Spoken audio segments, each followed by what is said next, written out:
Good day, Soul Rise Collective. Thanks for hanging out with us. Thanks for joining us, I should say, on this. Well, it's a beautiful day. I was going to say a beautiful sunny day, but it's not sunny here. It's rainy, but I will totally take it. We're super dry here. So, Charlene and Kelly, of course, here with Soul Rise and our podcast number 6. I'm just going to go over our mission statement as always, and then I'll hand it off to Kelly to recap and jump right in. So we want you to remember that our mission here at Soul Rise is a movement, a safe haven, and a community rooted in awakening, healing, and empowerment, especially for women who feel lost, unseen, or unsure how to rise again. We hold space for the messy middle, the raw truths, and the moments when you don't feel strong just yet.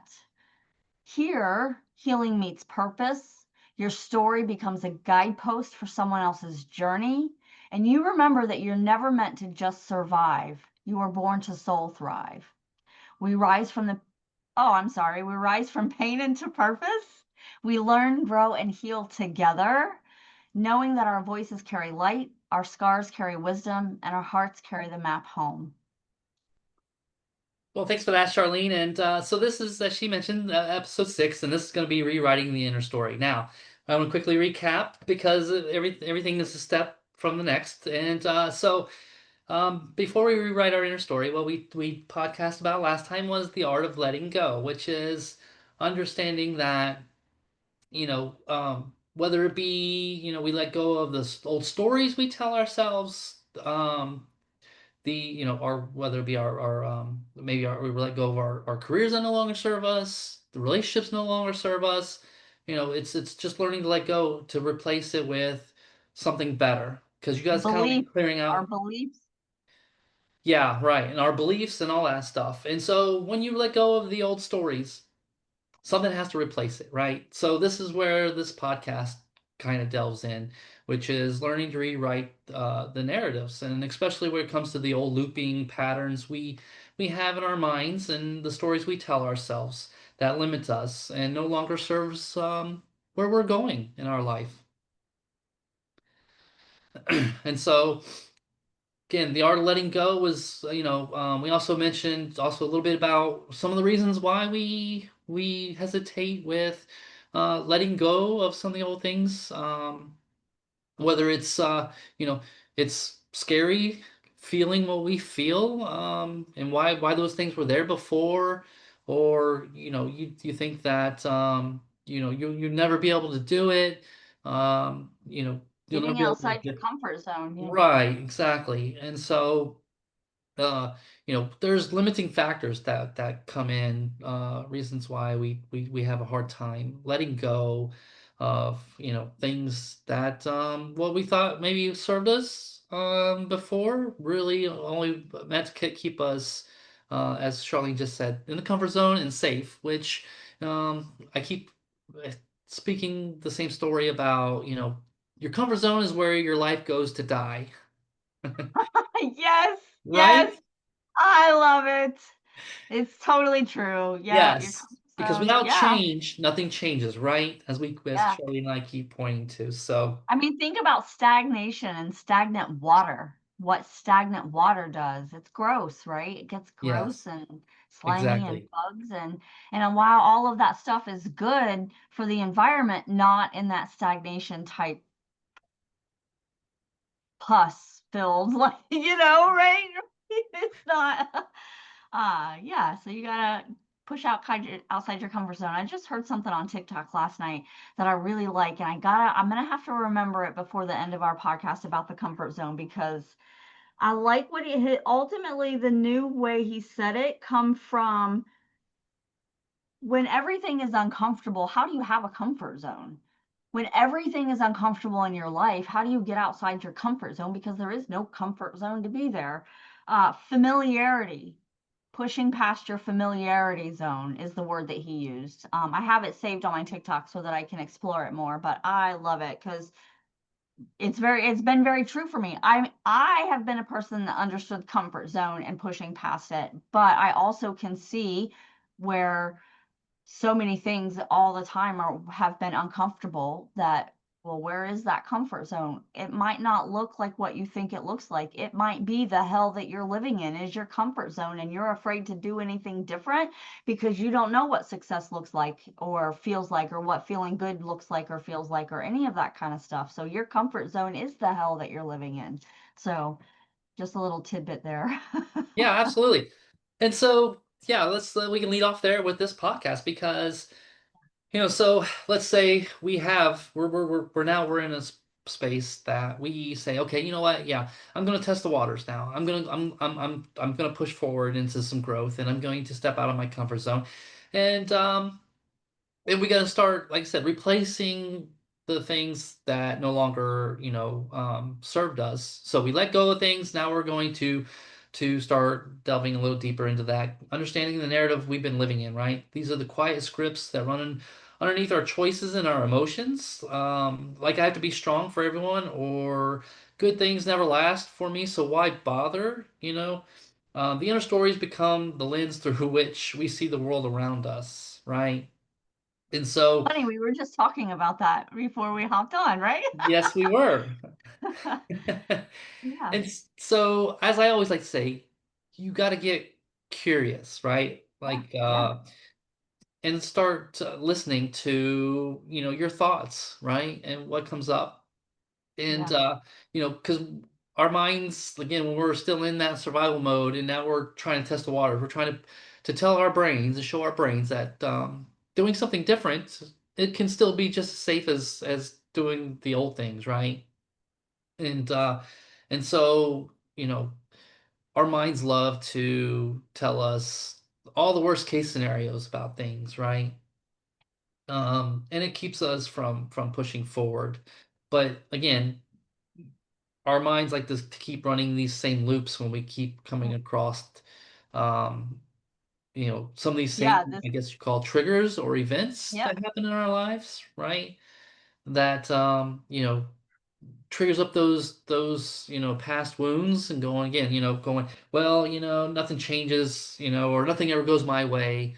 Well, we gotta That's find a those. self-talk. That's a Yes, narrative. that's Yep. That's self-talk, just my exactly. luck, right? That's just part of getting older. Yep, those are all self-talks. I like um to think of it this way. Transformation begins when you stop letting your past narrate your present. So this is one of the places that I found hard for me, is recognizing those stories and what were those ego stories, those trauma based stories. As my stepdad would used to say, he always said, my old tapes are playing, right? That's another way to look at it. My old tapes are playing. So when you Right. recognize that, that's the first step is in rewriting. You have to recognize that, and that's what they are, because you don't, and another way to ask yourself to figure that out is, would you say this to anyone else, really? Your children, your spouse, your, best friend, your next door neighbor, whomever? Would you say any of these things that you say to yourself, to anyone else? And if not, that's a red flag. That's a sure sign it's time to rewrite that Yeah, narrative and that self-talk. it's interesting you bring that up because, in fact, I did that this week. When I woke up in the morning and I was laying in bed before I got up out of bed, and I started spiraling again a little bit, telling me these old bad stories, right? And bringing up fears of, oh, this isn't gonna happen, why do I keep doing this? And nothing, people are just not gonna wanna hear this or whatever. These old stories, right? And I caught myself, and I was like going, Kelly, why are you being so hard on yourself? Yeah. Um, just makes no Where is this sense. coming from? What is this about? Why is this? Right.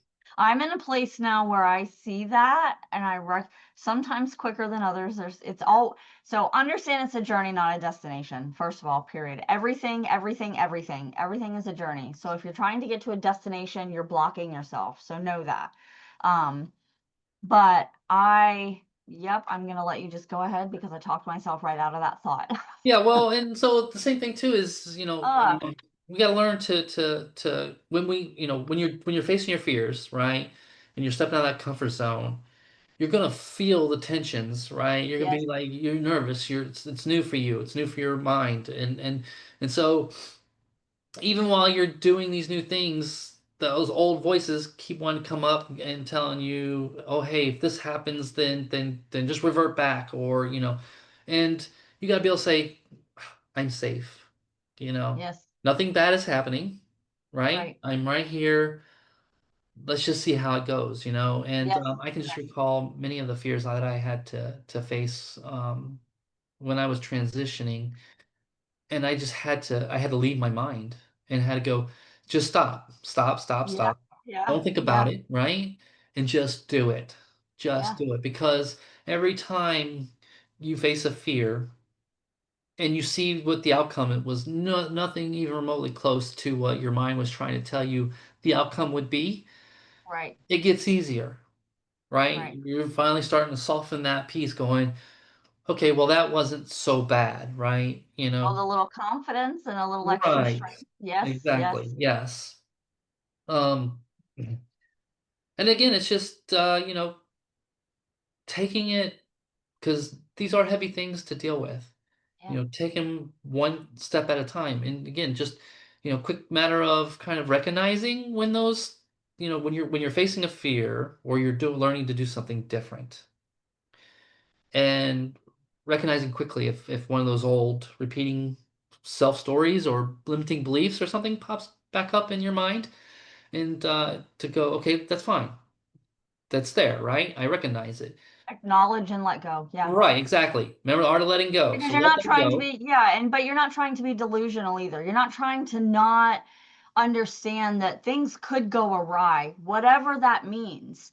But if you focus on that, you're going to create that. Rewriting, I love the title of this because you are absolutely rewriting your life, everything about it. You get those thoughts coming in, and remember, a belief is just a thought you keep thinking.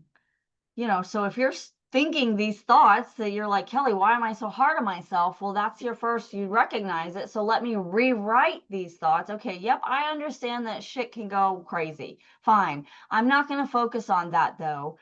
I'm going to focus on what I can do and how I can make it work, whatever that is, right? And you are actually rewriting your entire life.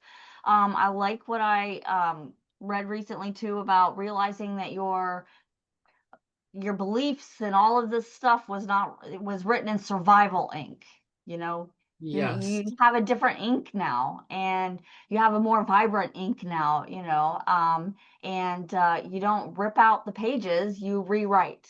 You know what I mean? You're not tearing out those pages because that's a part of your experience. People ask me, well, I don't know if anyone's asked me, I'm sure people have asked me, but it's not a regular thing about my childhood, would you change it? I've asked myself that because it's a question I've heard people say, would you change it? And that's a hard one because obviously I don't want to live through that, but I'm past it now. And who I am today helped. That's how come I am. That is in part, not totally, but in part, why I am the way that I am today and who I am today and who I'm becoming and what I'm offering. So you don't want to rip the pages out. You just want, to rewrite it. So I absolutely love that. Yes, you're absolutely right, Charlene. And as you were speaking, I could just sit there and think of, oh my gosh, again, how many times I had to step out of my comfort zone. And then while I was, sometimes not even, you know, uh, even though like I would stop being inside my head just so that I could take the next step and just see what happens, you know.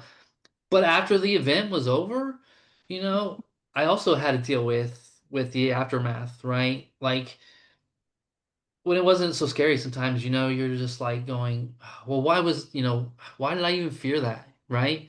Yeah. Um and you go, that I can't believe I lived X amount of years of my life holding myself back from being happy Right. because of the fears that I had.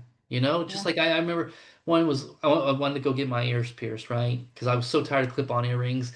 They were hurting my ears, right? Yeah. But at the time, I was flipping back and forth. Okay, so I was presenting mail, go to work, right? But then I was, with my personal time, and I still wasn't out to everybody, and I was then going back to being Kelly, right? And so like going, oh my gosh, what are these people that I work with gonna think when I come to work with two pierced ears all of a sudden, right? And it was a combination of things going, oh my gosh, are they going to figure out who I am? You know, Yeah. um, Right. are they going to say that I'm gay or something because I'm a male and here, I'm in my, mid 40s and I'm getting my ears pierced. Why are you doing that now? Are they going to judge Right. me differently now? And because I was so used to just staying small, I was so used to Yeah. please doing things to put on a facade of, what I wanted, right? And I can just remember, you know, I was so scared after I got my ears pierced to go to work and let them see that my ears were pierced, right? And nothing happened, literally. Everybody was like, okay, right? And so I had my therapy session like the next day after I had all this, right? And I remember I just fell in tears because I felt so stupid for Sure. fearing it so much, right? And for letting myself not allow me to be me Yeah. because What I, other I, people might I wanted to think. be accepted, right? Yeah. Versus for who they thought I was versus who I Right. am. Right. Yeah, it was heavy, Yeah, really. I can feel that. I certainly know that fear. I know that deep level sick to your stomach fear, when you're going in. Nothing is coming to me right now. Again, that's another thing that I've probably lived so much in the first half of my life that that was that comfort zone, right? I Yeah, was all the time nervous and sick to my stomach about everything, just about existing, really. Um, but certainly relationships wise, dealing with my stepdad sometimes, things like that. So gosh, I definitely know. And it's a powerful lesson though. And it's something that kind of propels you and immediately rewrites a bunch of things for you when you experience that and come out the other side like, what the hell was that? Like, seriously, yeah, um yeah, it's amazing. I love it for you though. yeah. And You're on the other side of that. back then I didn't understand either. Sure, yeah, I didn't understand, although I knew it was a fear, I didn't understand why the stories were there. I didn't really kind of dive into, that. And but as you said, it kind of lends me to the same thing about, you know, the limiting belief that I had as well about going, if I did anything for myself, I was taken away from somebody else, yeah. right? That's been coming up for me a lot lately. Like that sentence, not just and I'm it's I don't know that I've been exploring that. So it's interesting to hear your perspective on that. So let me just let you share that perspective. Yeah, so, most of my life, I just, I did what I thought it was, what I was expected to do. But also just because I'm naturally a giver. So, um, I put everybody else ahead of me. And I think, and what I didn't understand was at the time was that, you know, I didn't love me. Yeah. You know, Oh yeah. I didn't think I was worthy, Mhm. you know, um, to have something Yeah. and to be me. And I Yeah. didn't understand that, I was giving from pouring from an empty cup as well, Yeah. right? So I was never getting stuff, Yeah. and I was teaching people how to treat me. And believe me, Yes. the amount of people who took advantage of that, when they realized, hey, especially especially the spouse I had, she definitely knew Sure. that she could just keep taking and taking and taking, Yeah. and I just did for everybody else. Like I said, Yeah. and so it was crazy to understand and learn that a lot of it just really had to do with, like I said, again, not loving myself, Yeah. understanding my worth and value. And, Yeah. this showed up in my in my dating when I first transitioned too, because I still didn't hold the value of what I had to offer somebody, you Yeah. know? Yeah. And so, but ultimately, it was really, the other aspect of it was that, yeah, the story I told myself was, you know, um, You're who not am good I to enough. You're deserve unworthy. You this? have no And, value. Yeah. and again, if I'm taking something for myself, then I'm being selfish because Right. I'm not, somebody else could have probably needed it more than I did. Right. Right. I get that. I get that. I don't, so I don't know that I've been trying to explore this framing in my life, this story in my life about because I've definitely come into my own in regards to loving myself. Laugh if you will, but I highly encourage you to do it and definitely do your own research about it before you do it. But I literally stand in the mirror and say, I love you. Not every day, because sometimes I still feel weird, but I keep doing it through that weirdness. Sometimes I say it 10 or 20 times. Sometimes it brings me to tears. Sometimes it makes me smile because I love me. And that's not an arrogant, you cannot pour from an empty cup. You need to be able to give from overflow. When you're Right. giving from overflow, then, well, it's overflow, right? I don't know that I think that I probably gave in different ways because of my background. I don't know that giving is, I guess they were taking essentially. I wasn't really giving.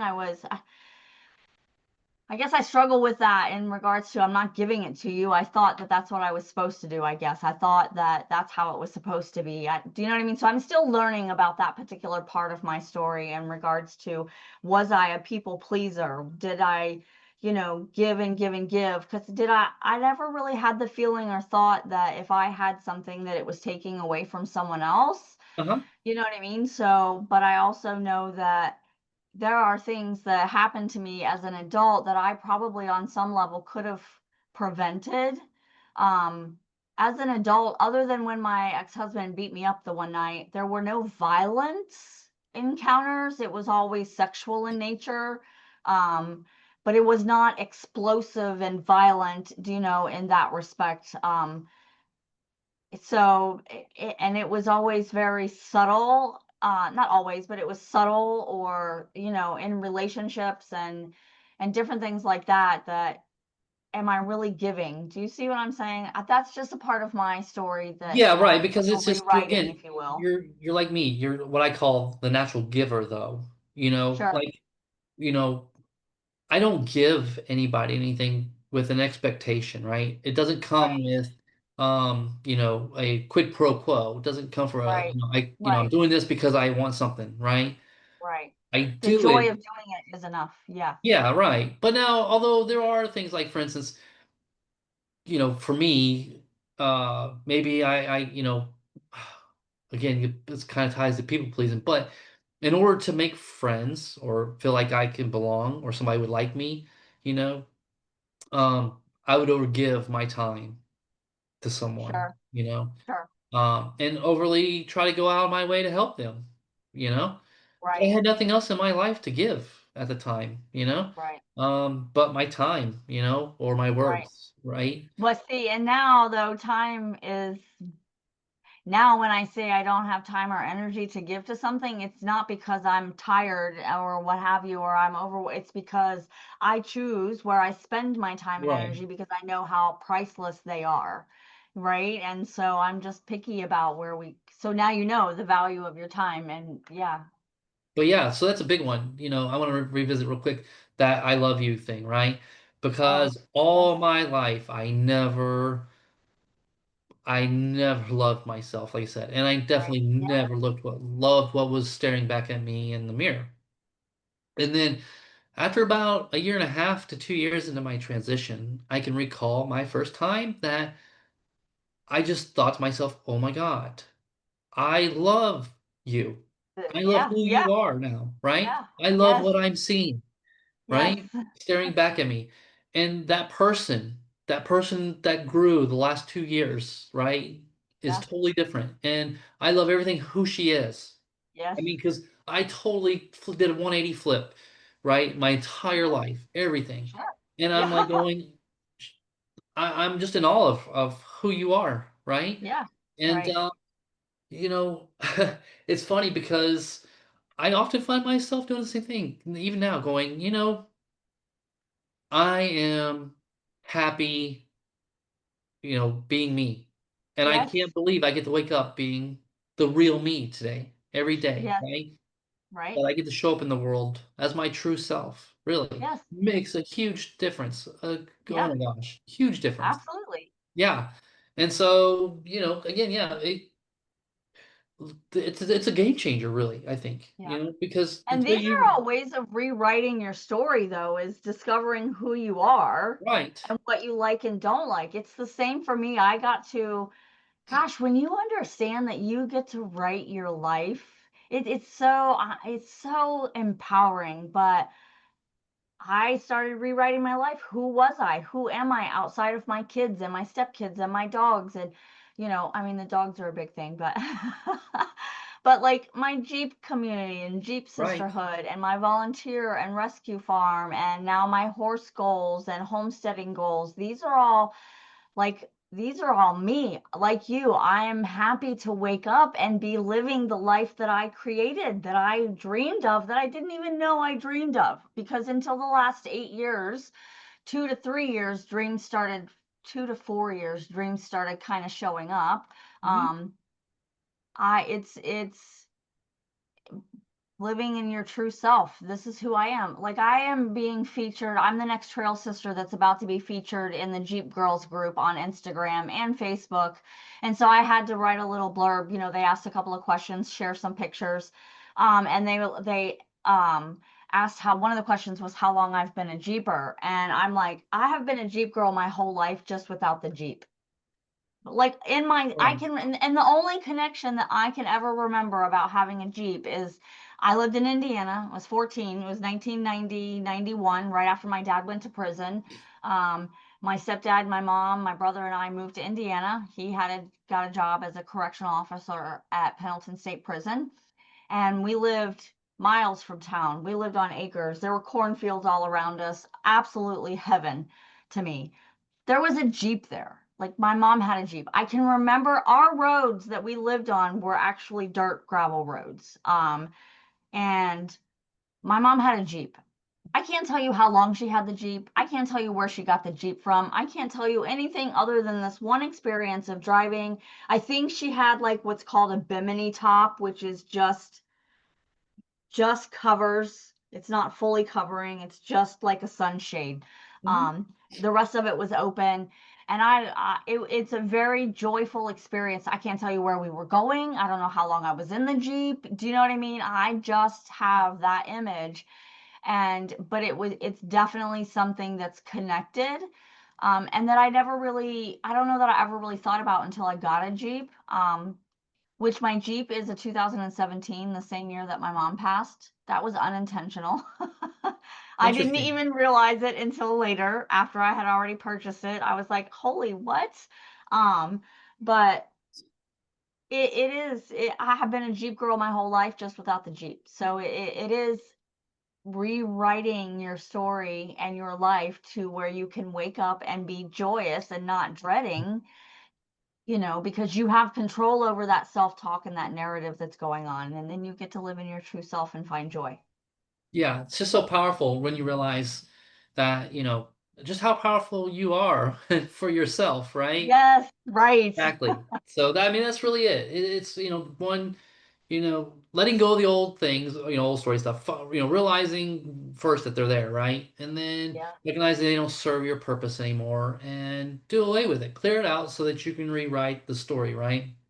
And, you know, again, you got to take control of your life to, begin to start, understanding who you are and your old limiting beliefs and the old stories and the fears that you have and yeah, and go, you know what, I am worthy, and I Yeah. do love myself and you know what, I'm not taken away from nobody. In fact, it's quite the opposite. If I start refilling my cup because nobody else is responsible for that but me, then I show up better in the world, and so it's okay to give to myself and to be tender with myself and to be gentle with myself, but take those steps forward, face those fears, Right. listen to those stories, get rid of the stuff Yeah, that like make you you said, feel. take control of your life. Yes, Take take control. I control of like your that you life. said that. This ties in with something that I wrote down too.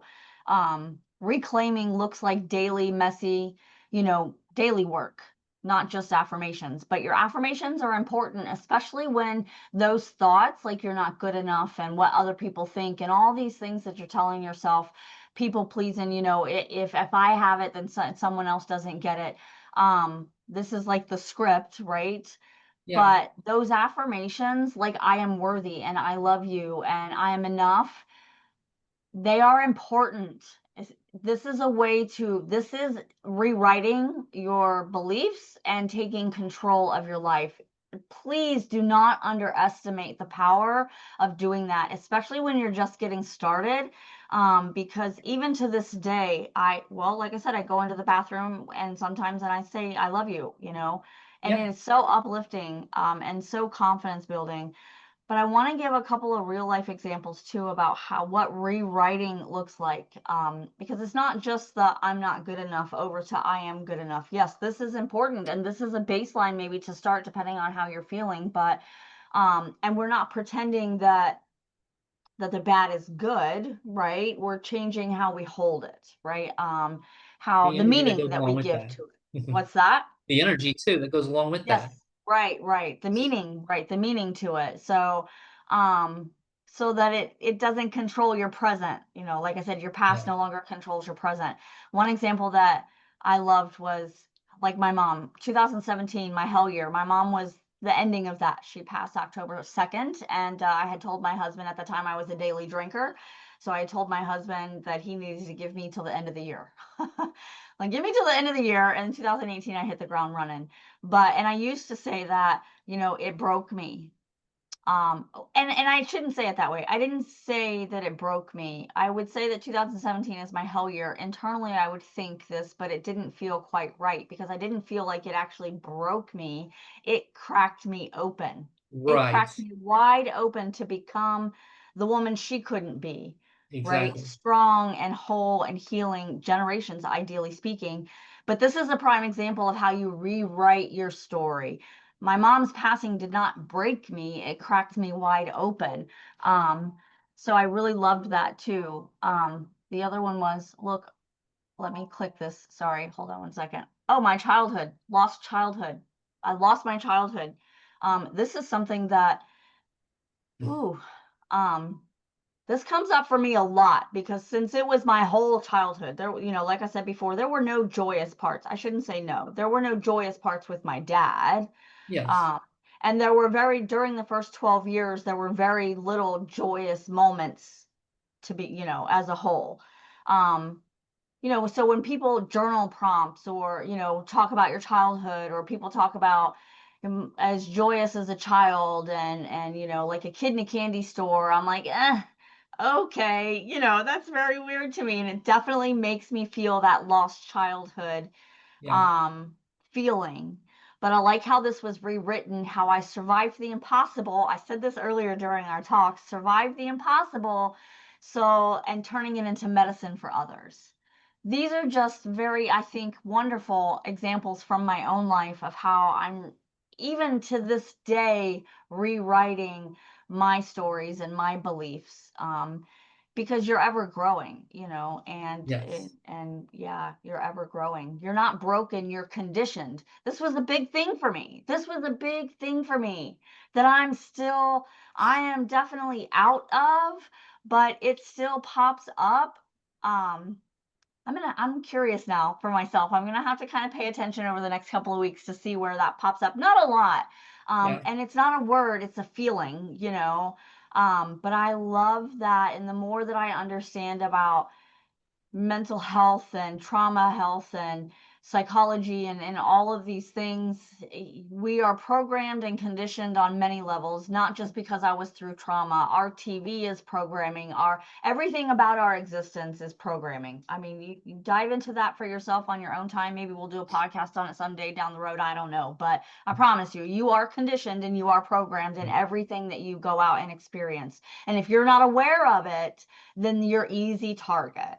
But I love that I'm not broken because gosh, we're broken, right? How awful is that? Right.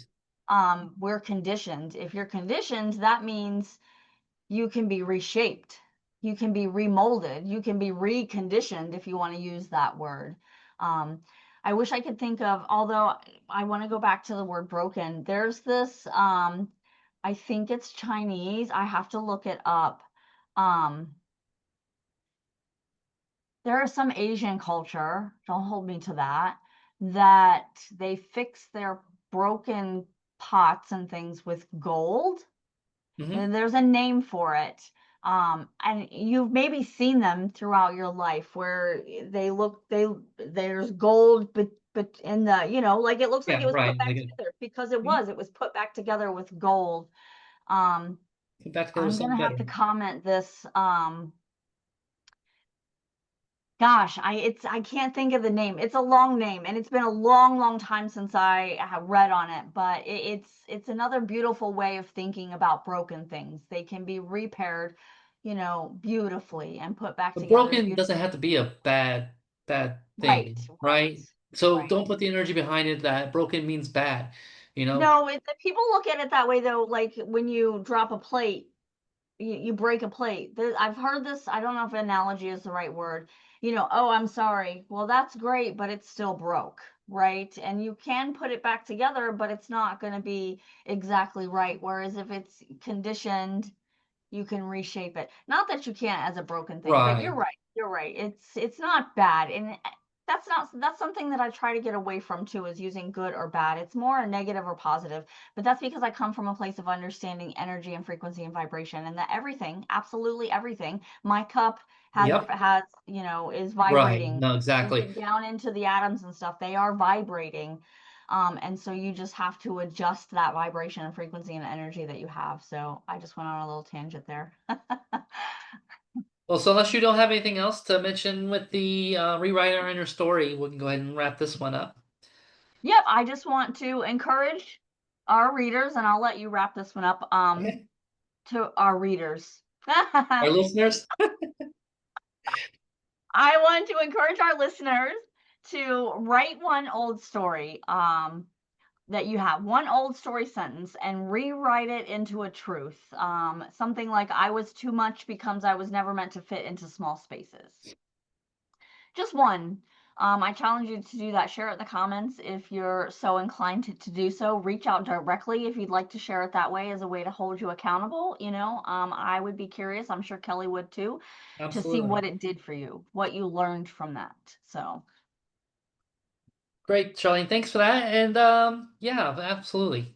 Definitely, don't dismiss doing something as small as that. It's just yeah, learning to do, again, there's something new for you, right?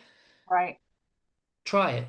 See how it feels, right? Yeah, So that is our podcast about rewriting your story. The next podcast will be about the power of soul aligned choices, right?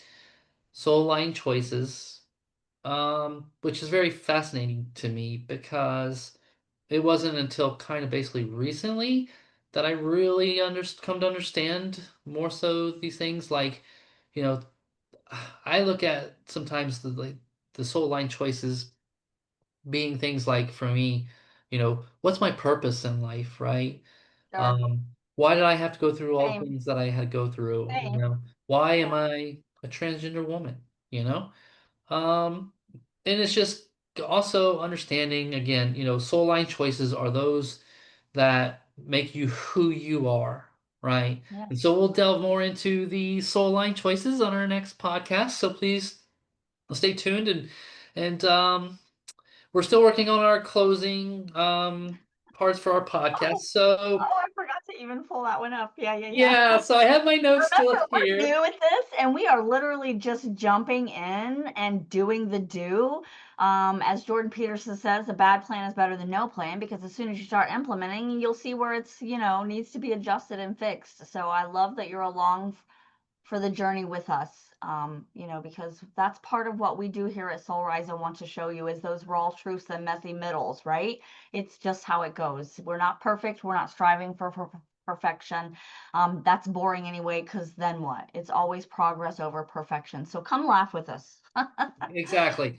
Yes. And with that, I'll just throw out a couple of closing statements. So if anybody thinks, hey, look, I really like this closing statement versus that closing statement, give us a shout out. Let us know. So that way, Yeah, we're still trying to figure out which ones feel right, more like, or maybe it's just fine, perfect as it is. We do two or three, right? So, anyways, yeah. we rise from the heart, we rise from the soul, and we rise together. Um, Here at Soul Rise, we help guide other spirits through the mess of being human, right? And Yes. I'll use this one. The woman I was yesterday introduced me to the woman I am today, Yes. which makes me excited about meeting the woman I will become tomorrow. Yes. Yes. And with that, we're going to close this one down. You guys have a great rest of your week, and we will see you on the next podcast. One. Peace out.